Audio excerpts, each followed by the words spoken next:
आज के इस वीडियो में सीखेंगे इन सभी शब्दों का प्रयोग करना जो अंग्रेजी बोलने में अक्सर प्रयोग किया जाता है। पहला यूज है डाइंग टू। डाइंग टू का मतलब है मरे जा रहा है, मतलब कोई काम करने के लिए एक्साइटेड होना, उसमें प्रयोग किया जाता है डाइंग टू का। Subject as am are plus dying to plus V1 plus object होगा। डाइंग टू के बाद V1 आएगा जो भी काम होगा। जैसे वो कार खरीदने के लिए मरे जा रहा है, मतलब कार खरीदने के लिए एक्साइटेड है, उतावला है, ऐसे बोल सकते हैं। तो सेंटेंस बनाएंगे he is dying to purchase a car. तुम लोग उससे मिलने के लिए मरे जा रहा था। अब ये पास्ट का है तो पास्ट में आप यूज करते हैं वॉज या वर, और यू के साथ यूज किया जाएगा were. You were dying to meet him. तुम लोग उससे मिलने के लिए मरे जा रहा था, मतलब बहुत ही एक्साइटेड था, बहुत ही उतावला था, ऐसे बोलते हैं। इवेंचुअली। इवेंचुअली का मतलब है आखिरकार या फिर बोलते हैं अंत में। जैसे subject eventually, verb other word. वो अंग्रेजी सीख रहा था, आखिरकार वो सीख गया। तो सेंटेंस बनाते हैं he was learning English eventually he learned. अब यहाँ पर सब्जेक्ट लिखा हुआ है, इसके बाद ये प्रयोग करेंगे आखिरकार वो मेरी बातों से सहमत हो गया। इसका प्रयोग तब करते हैं जब किसी को हम कुछ बोल रहे होते हैं और वो मेरा बात मानने के लिए तैयार नहीं रहता है, नहीं मानता है, तो उसमें बहुत कोशिशों के बाद वो मेरी बातों से सहमत हो गया, तो उसमें हम बोलते हैं आखिरकार वो मेरी बातों से सहमत हो गया। He eventually agreed to my words. तो इससे ये प्रयोग करते हैं।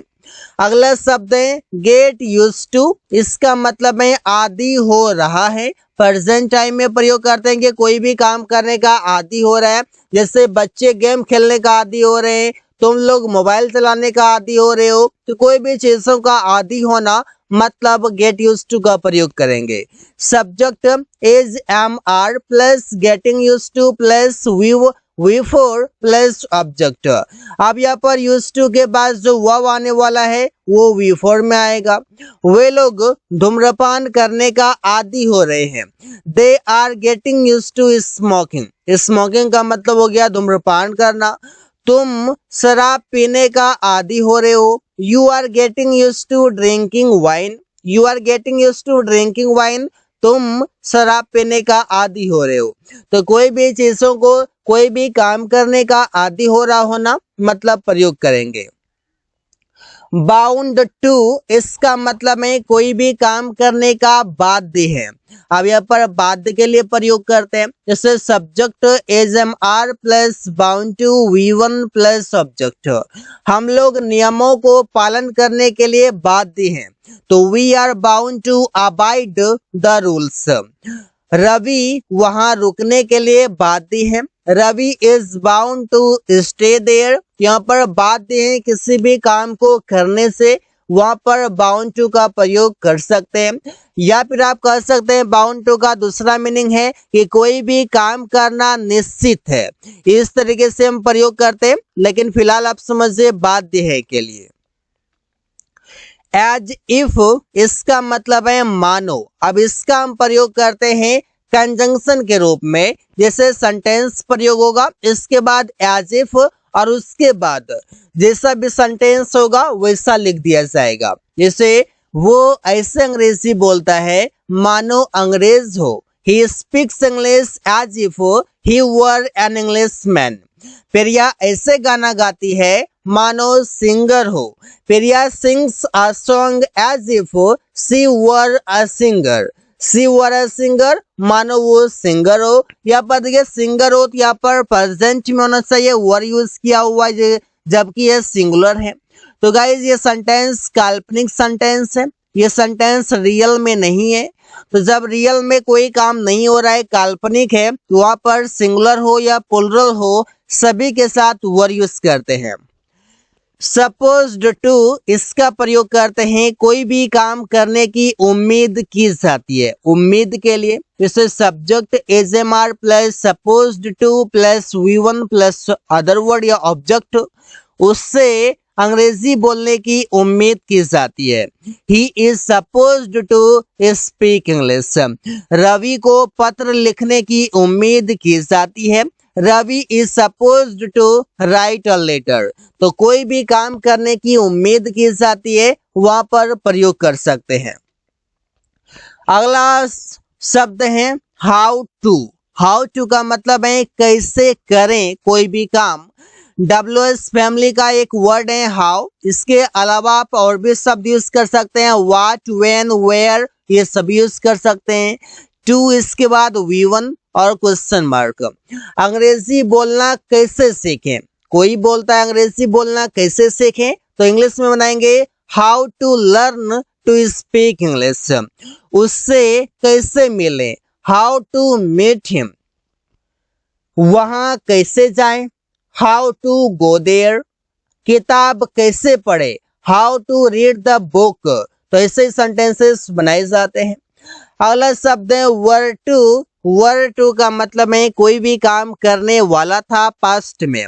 इसे तुम मुझसे मिलने वाला था, you were to meet him. अगर सेंटेंस बनाने में कोई दिक्कत होता है तो इस पर ध्यान दीजिए स्ट्रक्चर पर, तो सेंटेंस आसानी से बन जाएगा। मेरा बेटा स्कूल से आने वाला था, my sons were to come from school. यहाँ पर माई सन्स यूज किया गया क्योंकि एक से अधिक है। फेड अप विद, इसका मतलब है तंग आ जाना, उब जाना, वहां पर प्रयोग करते हैं। Subject is MR plus fade up with plus other word. अब एक ये देखिए यहाँ पर फेड अप विद लिखा हुआ है, इसके बाद कोई भी नाउन या प्रोनाउन आ सकता है। मैं अपनी पत्नी से तंग आ गया हूं, तो सेंटेंस कैसे बनाएंगे। यहाँ पर मैं, तो सेंटेंस में आएगा I am fed up with. अब यहाँ पर अपनी पत्नी से, यहाँ पर हो जाएगा my wife. I am fed up with my wife. मैं अपनी पत्नी से तंग आ गया हूँ। हम लोग अपनी समस्याओं से तंग आ गए हैं। We are fed up with our problems. तो फेड अप विद के बाद कोई भी नाउन या प्रोनाउन का यूज कर सकते हैं एज एन ऑब्जेक्ट। मीनवाइल का मतलब है इसी बीच, जैसे क्लाउज, मीनवाइल क्लाउज। अब ये क्लाउज क्या होता है, क्लाउज में एटलीस्ट एक सब्जेक्ट होता है और एक वर्ब होता है कम से कम। मैं सो रहा था, इसी बीच बच्चे हल्ला करने लगे। I was sleeping meanwhile children started making a noise. यहाँ पर देखिए मीनवाइल क्लाउज के बीच में यूज किया गया है। इधर भी एक क्लाउज है, सेंटेंस है, इधर भी एक क्लाउज है। वो खाना पका रही थी, इसी बीच उसका पति आया। She was cooking food meanwhile her husband came. तो सेंटेंसेस बना सकते हैं। अबाउट टू मतलब है कोई काम करने वाला ही है, मतलब कोई काम करने वाला ही है। काम के नजदीकी को दर्शाता है कि कोई काम जो होने वाला है उसमें बहुत ही कम समय है, जल्द ही होने वाला है। तो सेंटेंस सुनाते हैं आकाश स्टेशन पहुंचने ही वाला है, मतलब समझे कि 2-4 मिनट का फासला है। तो सेंटेंस सुनाते हैं Akash is about to reach the station. Priya घर आने ही वाली है, Priya is about to come to house. तो सेंटेंसेस बनाना कितना आसान है ये आप समझ सकते हैं। Just you can practice and you can speak when you talk to other person. I wish का मतलब है काश। जैसे आई विश के बाद कोई भी सेंटेंस प्रयोग करते हैं, काश मेरे पास अभी पैसे होता। I wish I would have money now. जैसे आप बोलते हैं ना कि सब आपको कुछ खरीदना होता है तो आप बोलते हैं काश अभी मेरे पास पैसे होता। I wish I would have money now. काश वो एक डॉक्टर होता। I wish he would be a doctor. यहाँ पर सेंटेंसेस बना सकते हैं आई विश की मदद से। वेट टू आपने कई बार यूज किया हुआ है वेट फॉर, लेकिन यहाँ पर वेट टू का भी प्रयोग किया जाता है। जैसे वेट टू का भी मतलब है इंतजार करना, लेकिन कोई भी काम करने का इंतजार करना। इससे वो अंग्रेजी सीखने का इंतजार कर रहा है। He is waiting to learn English. लेकिन अगर मैं बोलूँ मैं आपका इंतजार कर रहा हूँ, I am waiting for you, लेकिन कोई भी काम करने का, तब 2V1। तुम खाना खाने का इंतजार कर रहे हो, you are waiting to eat food. यहाँ पर आप समझेंगे कि कभी मैं क्या मैं यहाँ पर फॉर यूज कर सकता हूँ, you are waiting for eating food. यहाँ पर बेटर होगा कि आप वेटिंग टू का प्रयोग करें, वेटिंग फॉर का प्रयोग न करें तो बेहतर होगा। वेयर एज का मतलब होगा जबकि, जिससे हम बोलते हैं क्लाउस के बीच में प्रयोग करते हैं। तुम ईमानदार हो जबकि तुम्हारा दोस्त चोर है। You are honest whereas your friends are a thief. Your friends are a thief, तुम्हारा दोस्त चोर है। रवि शिक्षित है जबकि उसका पत्नी अशिक्षित है। Ravi is educated whereas his wife is uneducated. His wife is uneducated मतलब उसका पत्नी अशिक्षित है, अनपढ़ है। So guys, thanks for watching. That's all for today.